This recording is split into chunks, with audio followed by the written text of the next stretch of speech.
asalaamaaleykum daleen ak jàmm seen biir émission Fashion Click Fashion Click soo ko déggee saa su ne su émission bi tolloo ci waxtu wi dañuy dalal ndaanaan kullu fadrin koo xamante ne lépp lu jëm ci wàllu daggati corote ak di ko kuppati ba mu normal xam nga maanaam li ñuy sol muy jekk ko gis daal di apprécier dañ koy dalal ci plateau ñu koy oowee styliste wala ñu koy oowee couturière wala nu ñu koy mën ci oowee ak foo mën ci nekk tey dañ koy dalal suñu biir plateau siix ak moom waxtaan. tey dañuy dugg ba ci biir banlieue dakaroise bi taseex koo xamante ne ni ndaanaan la franchement koo xamante ne ni kenn dootu ko présenté ci milieu mode bi ñu koy wax madame Fatou Bintou Dia mi nga xamante ne moom complexe body style ma koy dalal jàmm Fatou Dia asalaamaaleykum dalal jàmm sa plateau Fashion Click. waaleykum salaam Lamine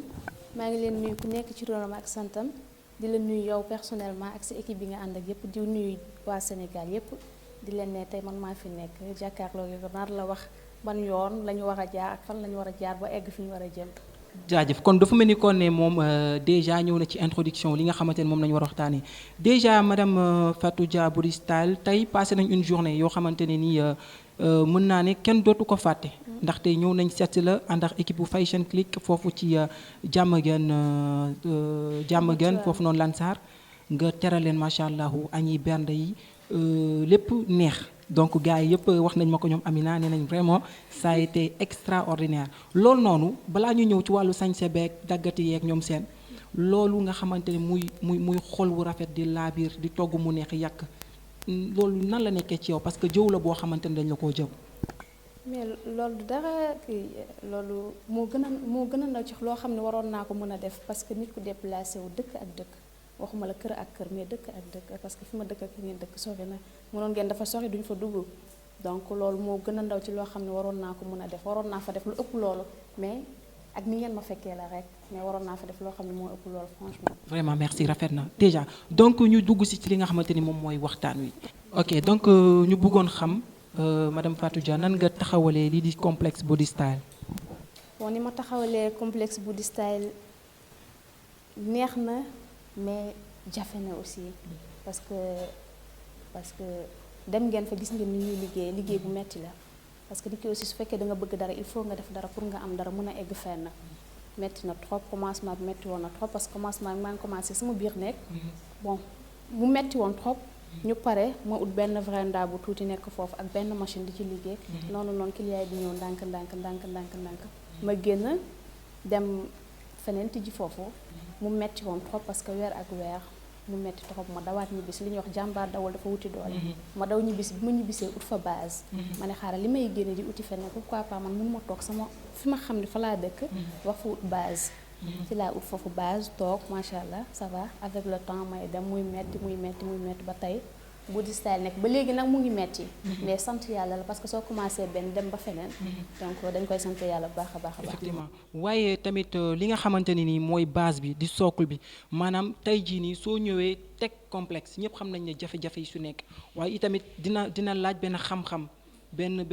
xam-xam sax xam-xam màcc jëm ci li nga xamante ni moom nga bëgg a teg muy wàllu stylisme fan nga jaar ndax yow da nga tëb rek affaire bi nga yeew rek sëlmu rek ne waaw dama bëgg nekk styliste wala da nga dem ci école jàng am xam-xam wi am lijaasa yi ci war ba soo ko ubbi. bon avant tout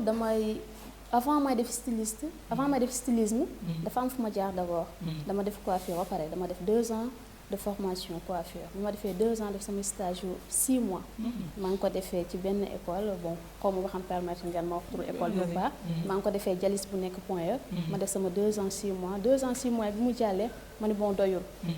xale la te wax naa mën a def yeneen recherche pourquoi pas ma dem defi stylisme c'est vrai que amoon naa idée boobu et tout mais sama yaay daf ma ci gën a poussé. mu koy sant di ko gërëm nag. parce que tey fu ma egg moom moo ma dooleel. ma egg fi moom ak samay sœur ak samay frère ak sama papa ñoom ñëpp ñoo ma jàppale. ma toog noonu yàlla def su ma doon génn macha allah xew bu ma dem ñëw gars yi dañuy ñëw àbb si modèle alors que du man maa ko ñaw. mais damay ñëw tout le temps sama loxo daf ciy dugg. noonu sama yaay xool ba mu yàgg ni ma waa Fatou ma ne ko naa mu ne ma pourquoi pas mënuloo dem nga defi ñaw.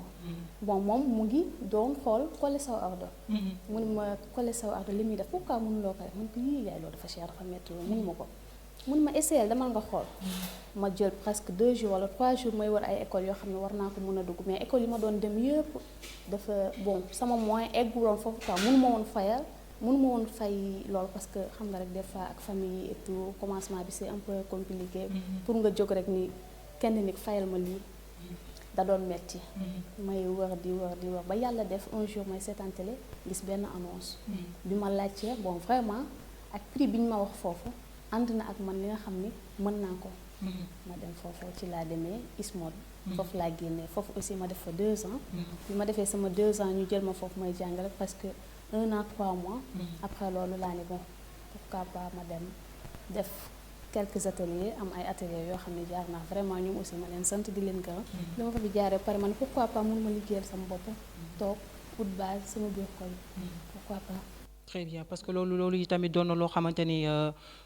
tax na ñu ñëw seet si la parce que àdduna bi dañoo seetlu bu baax am na ñoo xamante ni saa ñu amee rek dañuy daal di dem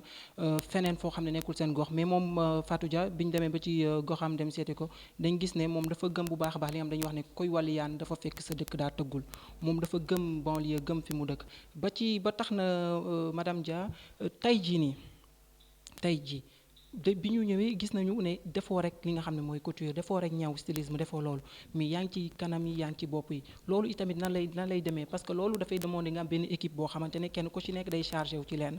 waaw loolu tamit bëgg nañ nga expliquer ñu. bon avant tout mun naa ni sama liggéey boobu la métti woon léegi nii mun naa ni métteetul parce que comme on dit tout le temps en wolof que ni benn loxo du tàccu nit ku ñame rek dañ la dee. may sant sama xale yi nga xam ne ñoom laa nekk ak ñu nangul ma trop vraiment. des fois il m'arrive des fois duma sax dugg ci atelier bi lépp ñoom ñooy def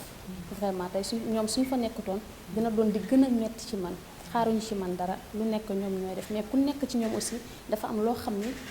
mu heure boo xëyee moom nga war a mën a def man ak lu may def ñoom aussi ak lu ñuy def vraiment ñu jàpp ci trop ma leen sant di leen gërëm di ñaan yàlla aussi mu musal ñu ci cat ak seytaane parce que fu mu xaju rek lay dugg waaw di leen di ñaan yàlla. li nga xamante ne mooy tentation yi nga xamante ne ni mi ngi ci biir milieu parce que ku ne mode xam ne dafa am ay mbir yoo xamante ne ciy laxasu te yow sa situation matrimoniale xam nañ ko ne yow t'es marié donc am nga borom kër nooy dundee ñi nga xamante ne nii ci Facebook bi la ci internet bi ci milieu yi nga xam ne moom ngay présenter parfois say ay modèle ak ñoom seen nan ngay dundee li nga xamante ne mooy tentation yi nga xamante ne nii yaa ngi koy am. Merci beaucoup Lamine wax nga danga ma poser question bu am importance parce que aussi comme li ñuy wax tout le temps ñu baax ñi ñu ngi ci mbedd mi mais ñu bon ñi aussi ñu ngi ci biir kër yi comme ñu baax ñi ñu ngi ci biir kër yi ñu bon ñi ñu ngi ci biti aussi nit ki pour man xam fi nga jógee xam sa bopp weesu nga xam fu sa ndey ak sa baay xam fu nga jógee xam ne aussi yow xëyoo xëy rek nekk li nga nekk dafa am foo jaar tey su fekkoon say parents dañ la jur bugguñu nga am noom nag kon foog naa doo egg fi nga bëgg a egg donc nit ki dafa war a xalaat fi muy jógee am na ci ñoo xam ne gisuñu lu dul ngay liggéey nekk ci benn yoon ñu ne non kii il faut am lu ñuy def affaire yooyu yëpp am na mais aussi da ngay xam sa bopp xam fi nga jógee rek soo xamee sa bopp xam fi nga jóge loolu du la sonal parce que tout le temps li ngay jiital mooy réussite te vraiment nekk nañ ci domaine boo xam ne vraiment ñun ñëpp réussite la ñuy ñaan donc pourquoi ñu tiital suñu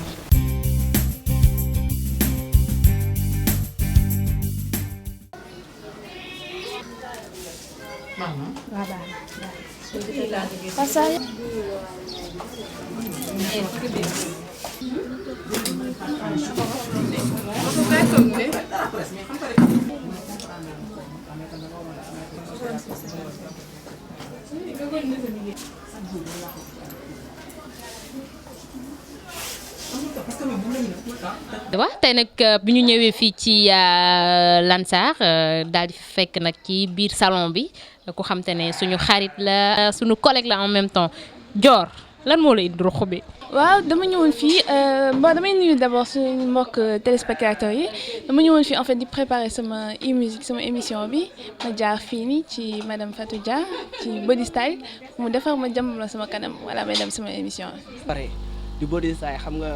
mënoon nañ ko bañ a defar tamit ñu ne xaalis bi ñëw nu mu ñëwee rek ñu liggéeyee ko noonu te bëri na fi tamit tailleur yi koy liggéeyee noonu dañuy ñëw ni noo ko fay rek noonu nañ koy liggéeyee mais moom fa séntuwu si dara nee na plaisir bi mooy que ne mu defar pour nit ñi sol ñu ne rafet na ñu xam ne moom moo ko defar c'est loolu rek sax la déjà mais ñi ngi ñaan yàlla rek nit ñi ñëw ñi accueillir leen defar ba mu baax rek incha allah day baax. Fatou lii nii da foog nga wax ma lii ci lii tuuti parce que lii velours la te ñëpp xam nañ ne velours am na ay temps demoon na ba démonté woon na presque kenn solatu ko léegi ñu gis ñu delloo si waat velours yow nga jël velours bi expliqué ma li nga ci jot a def nii la. waaye xam nga instant dañu nekk ci période tàngaay te velours aussi rafet na rafet boo xam ne kenn waru ko bàyyi te Sénégal dañu am tendance di naan lii moo xew léegi la xewul man damay ne tissu bépp boo indi rek xew na te lépp loo indi war nañ ko mën a ñaw dama jël voile dañu nekk ci tàngaay mu jël voile jël velours surtout velours yi kuppati ko teg ko ci ñu teg ba pare jël suñu perle teg ko ci kawam lépp pour que xale yi bëgg mën a kontaan mën a sañse ci été bi aussi. donc daal defe naa ku ci bëgg création nouveau modèle yeeg affaire yu papi fii nga ñëw te également dañu remarqué que ni équipe bi c'est une équipe vraiment ay jeunes lañ ay xale rek ñoo fi nekk. Fatou affaire yi nan la lay ñëwee nan ngay def toog rek créer benn affaire xalaat ni lii war naa ko mën ñëw. bon ça dépend man daf may dikkee ci façon yëpp des fois damay teg tissu sax du ma xam lu ma ciy def nit ki daf may indil tissu du ma xam lu ma ciy def mais une fois ma teg ko ci kaw table rek affaire bi day ñëw automatiquement ak yeneen façon yoo xam ne vraiment loolu man maa ko moom quoi. du ma ci wax. te gisaat naa fi benn orange bu baax non Fatou bii moom de toute façon du ma ko fi bàyyi. bii xoolal bii. waa lii jàpp ma yow. jàpp na te duggagul xam nga lii bu ma ko tegee lii dinaa def chon ba def sama toq talon waaw dinaa def sañse de woon ma gis bi ma xool day ja cam nga def sa jupe tagal ma ci ma xool yow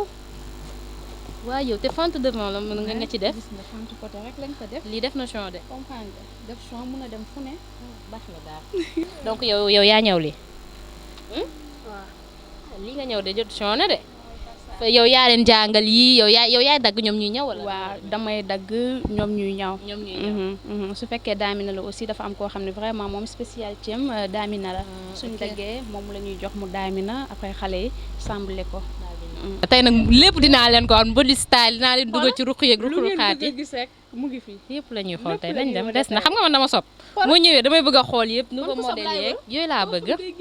waaw yooyu laa bëgg dama bëgg sañse yu baaxee léegi nag ni ñuy def waaw léegi ñëw ci tàngaay waaw c'est vrai ñu toog tuuti dallu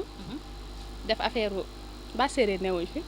def affaire séeréer naan tuuti ndox mu sedd jeex na waaw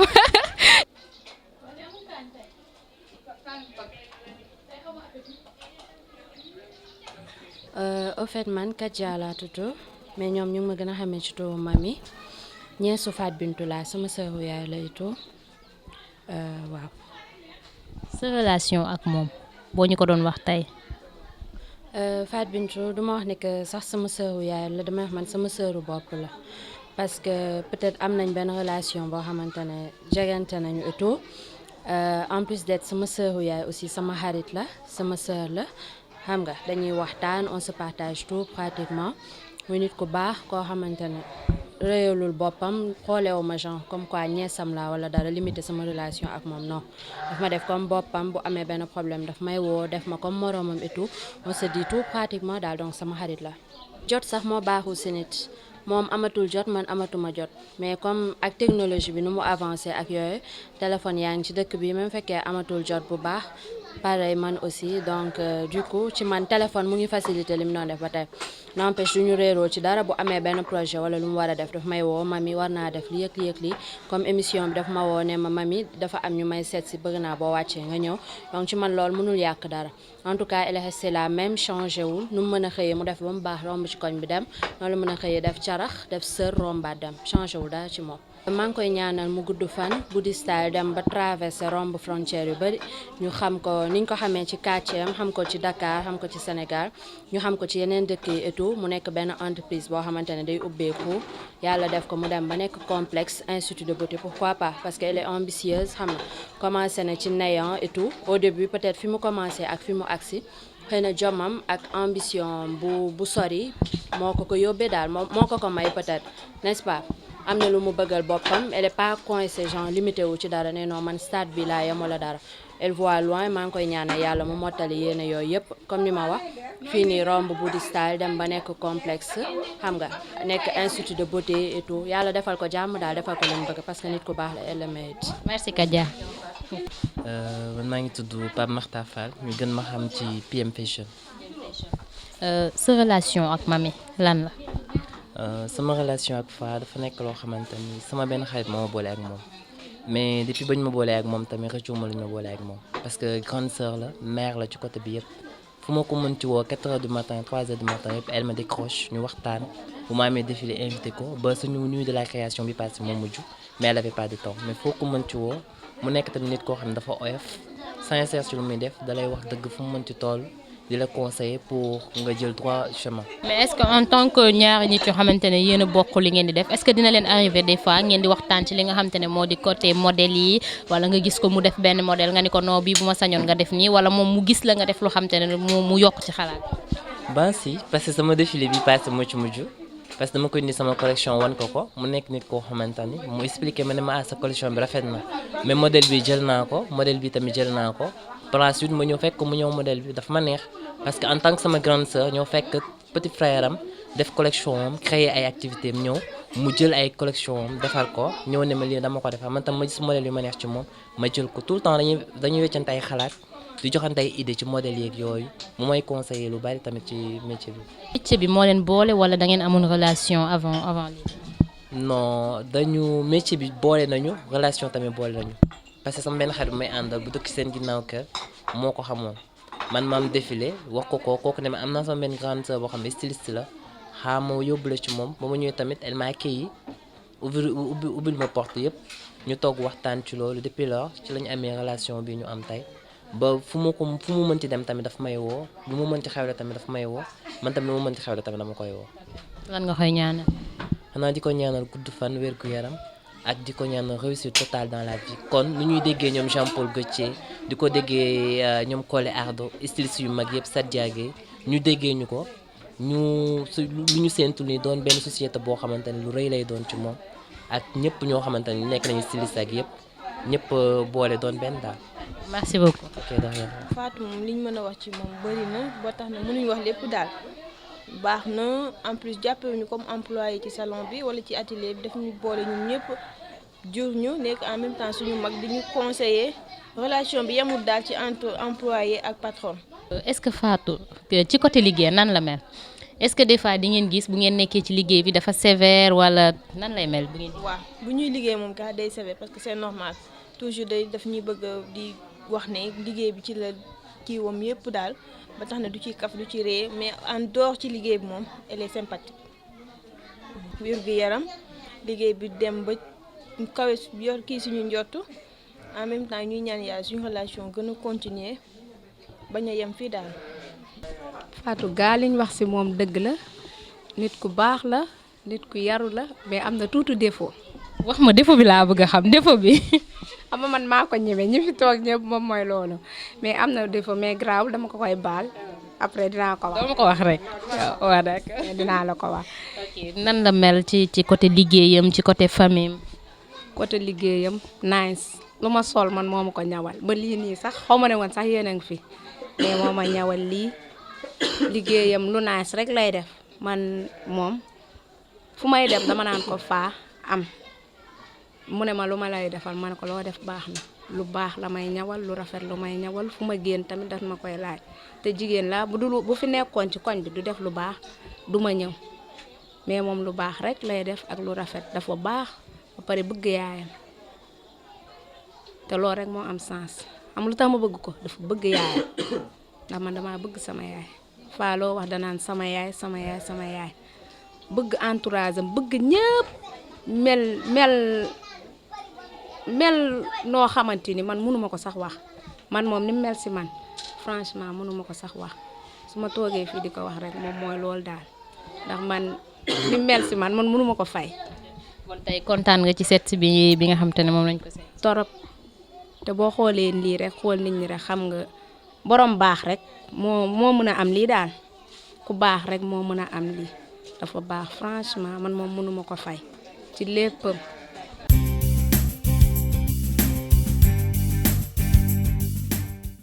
Bien. Ça va,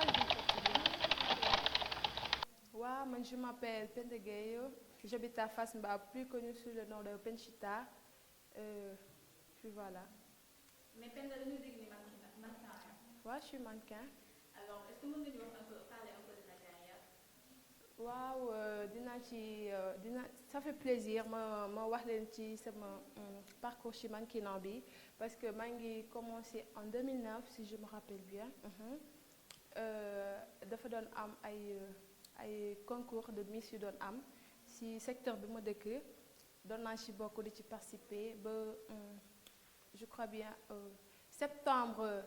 2009 ma dugg ci Oscar des vacances fa la débuté fa lañ ma commencé di ma xàmmee di dem dugg ci inscrit ci agence yi di dem ay ci Petite Côte bi ay Saly di défilé di dem Saint-Louis di défilé dem Gambie défilé et puis voilà quoi ba en 2011 2012 ma bokk ci Labado Miss Labado qui se passe à la 2STV bokk naa ci actuellement maa ngi ci podium yi di défilé di def ay shooting tu vois nekk daal di def di dox ci milieu bi daal.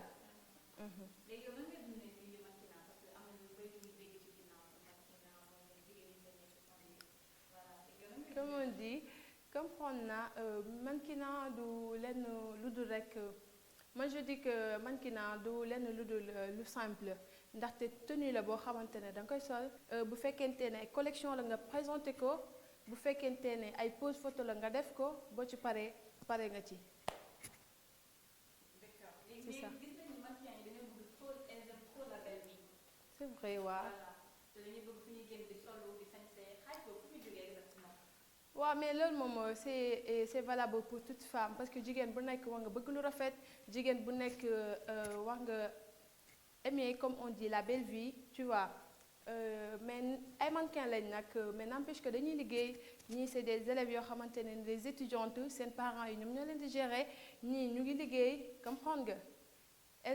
ils sont embauchés tu vois ñu leen di fay par weer ñuy jënd seen ay yére yu rafet jënd seen ay dàll yu rafet di sañse di génne.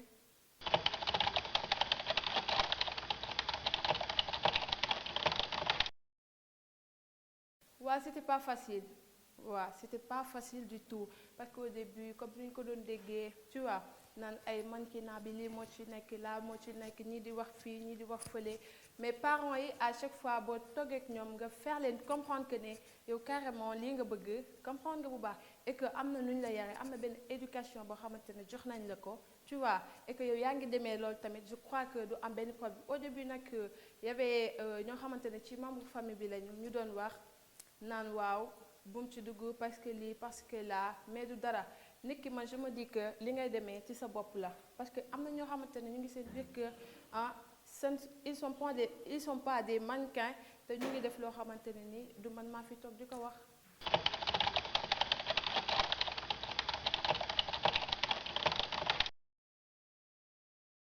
mais gérer ko rek ndaxte koo xamante ne da nga yëg ko péjam te nit ñaa ngi toog jàkkaarloog yow di la seetaan ñii dañuy apprécier ñii dañuy xam ne sa liggéey la mais am na ci certains yoo xamante ne dañuy xaar nga wàcc xam nga ñu lay jëm di la incarner yow yaay am sa caractère bopp am sa dignité xam ne carrément yow tu es venu pour présenter tenue bi ngay présenter soo paree jël sa taxi et puis rentrer chez toi.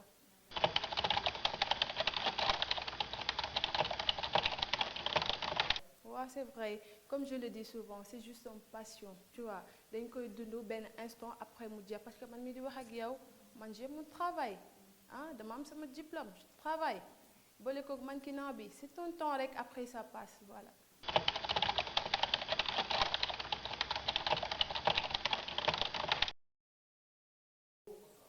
sentiruma ko non loolu ça m'a jamais arrivé bis bu ma arrivé woon loo xamante ne carrément lii sentiruma ko ma ne duma ko sol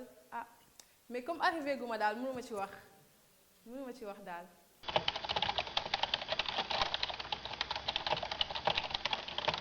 tax woowu ma mun togg je suis une fille c'est normal. dañuy togg suñu biir kër dañuy togg ba mu neex ñu taaj jox nit ñi ñu lekk. lépp lu jigéen mën togg mën naa ko togg.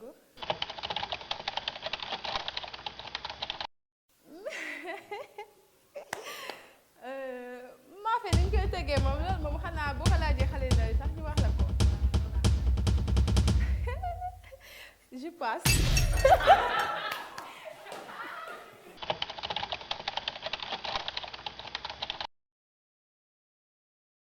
bon li nga xam xamante ne moom laa leen di digal mooy d'abord ñu continuer seen étude ñu jàng tu vois parce que avant tout les études yaa ngi dégg bu fekkee nag jàng nga ba nga xamante ne am nga sa diplôme ou bien bu fekkente ne yaa ngi def mannequinat yaa ngi jàng en même temps da nga bëgg a def mannequinat tamit bul xoolee ba muy ëpp doole jàng bi ci yow chaque fois di leen jiital leen étude parce que mooy priorité daal c'est un conseil que je vous donne waaw. Bon sama dernier mot ak téléspectateurs yi mooy di leen remercier di leen nuyu fans yi nga xamante ne dañ lay gis ci mbedd bi ngay dox sax ñi ñëw naan la dañ la bëgg affaire yi tu vois et que ñun ay simple xam nga ay simple ay doomu aadama la ñu di remercier suñu waa famille sama yaay xam nga samay sœurs sama ay frères ndax ñoom ñoo ma comprendre bàyyi ma tu vois ma nekk ci milieu bi ak styliste yi nga xamante ne ñoo ma jege bu baax di ma defaral su ma naay si ñoom la ku ci mel ni Fat Bintou Dia bu di style tu vois ay nit yu baax a baax yu ma yàlla boole maa leen di nuyu bu baax di leen remercier voilà. kon mu mel ni ne lii nañ leen indiloon ànd ci ak